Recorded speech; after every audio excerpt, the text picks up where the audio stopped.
Hi, Crypto here. I hope we're all having a wonderful day, and this is a massive update that some people will try and use as FUD, which is so hilarious. So I'm not going to go into the crypto bubbles today because I don't see the point. So please subscribe, hit that notification bell so that you don't miss any further videos. Remembering none of this is financial advice. I am not a financial advisor. You should always, and this is poignant, do your own research. And as you'll see here, I received a reply from my tweet with regards to a video I did with NXRA and Quant Partnership. And this person always likes to reply to my tweets and says, still waiting for you to explain this. Your beloved Gilbert Verdian won't. Stop misleading people. It's crazy what you find when you do your own research. So here we go. Right. So got this. And thank you, whoever that was, because I'm assuming he's paid for it. And anyhow, so we've got these people, Sarah Jane Mercury, Lucy J. Poignand, Andrea Ursula Wilson, all these alternative directors and all sorts. So, and then he goes over to here and we look at what is Wallstone Craft Limited, right? If we have a look, we'll find if you go to Companies House, you'll find that they are a person of significant control with regards to Quant Network holdings, right? So what does that actually mean? It means they have a say in things, I suppose. So this is my reply. And we're going to get onto the good stuff in a moment. So lots of FUD coming in. Quant Network linked to Wallstone Craft in Jersey, persons with significant control. The Quant Network holdings, they happen to be a global team at Odia. Quant is an enterprise company, which is absolutely positive. And we see here, Guy Dietrich, who happens to be one of the big guys at Quant, and we'll see here, Ogia Global Limited. 100 Bishopsgate, Ogia, and they'll talk about that office address being a residential. Well, you're not likely to register an address, especially regards to crypto, because you'll have all those degens literally knocking on your door. And my reply to this chappie that doesn't really do his own research, it is really crazy when you actually do your research. Next. Well, obviously, I have done my research, and hence why I don't see this as anything other than positive. So if you look at Ogia, I think that's how you pronounce it, they are a large global enterprise institution, as you can see here, legal and corporate and consulting. And if we look closer, we can see technology and Web3. Cryptocurrency, blockchain, and other innovative technologies are revolutionizing not just financial services, but the way we live, interact, and do business generally. The internet is continuing to evolve through the idea of Web3, bringing the concepts of blockchain, cryptocurrency, and non fungible tokens, NFTs, to us and revolutionizing traditional concepts of ownership. And with this comes increasingly complex regulation that must be navigated. Our global specialists have considerable experience navigating the complex space, helping clients match the pace of development by offering practical solutions. We also provide truly expert disputes advice in relation to digital assets, where our best in class disputes and litigation practices leverage our unparalleled experience in this area to advise clients in some of the highest profile disputes and recoveries.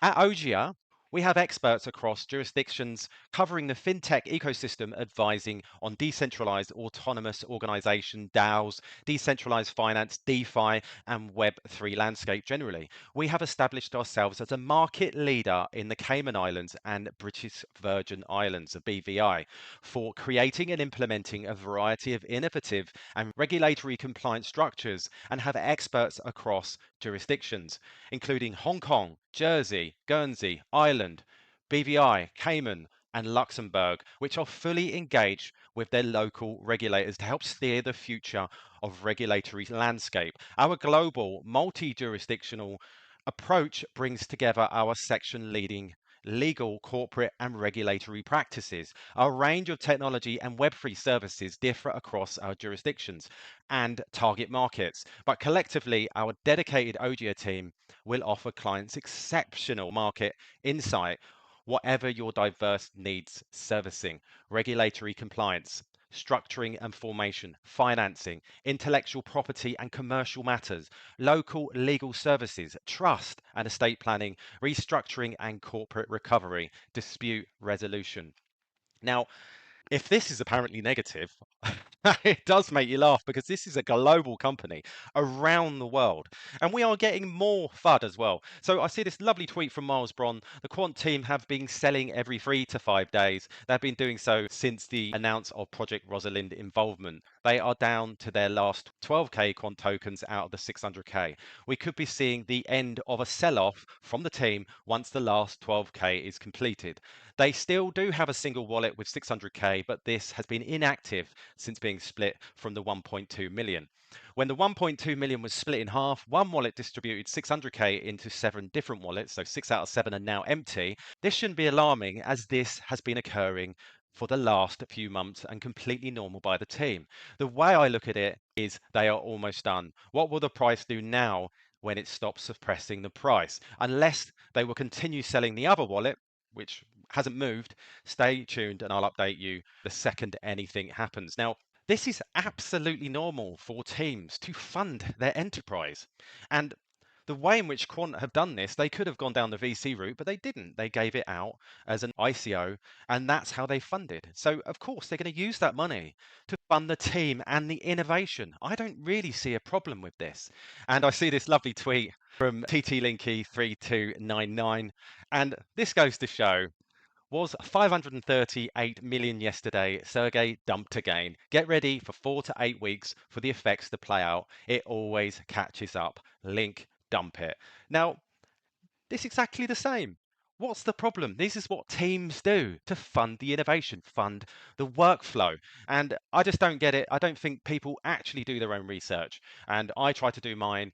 And today, to leave you with, and this is Quant from the Quant Network. Since we recently worked with the Bank of England on Project Rosalind, the central bank's experiment with a retail digital pound, our founder, CEO, Gilbert Burdian, spoke to City AM on the benefits of a CBDC. So let's have a quick look at this. And as we can see, fintechs back digital pound, arguing it will boost innovation and competition. Fintechs are excited by the potential of a so-called digital pound, arguing it will help spur innovation in the UK and create more competitive payment environment. Adam Jackson, Director of Policy at Innovate Finance, told CEAM that the industry's body strongly supports the introduction of a digital pound. He argued that a digital pound would reinforce the UK's position as a global leader in payments, whilst it should also stimulate innovation across a variety of domestic markets. So, absolutely positive. And for all those fudsters out there, why don't you spend more time on your project than someone else's? To me, that's quite sus. Why would you spend all the time focused on another piece of tech rather than actually take the time out and do your own research with regards to your coin? That does sound a little bit sus to me. Is it part of the FUD? Probably. Anyhow, just a quick bit of news to keep you positive. Please subscribe. Please hit that notification bell so that you don't miss any further videos. All the best, and I'll catch you later.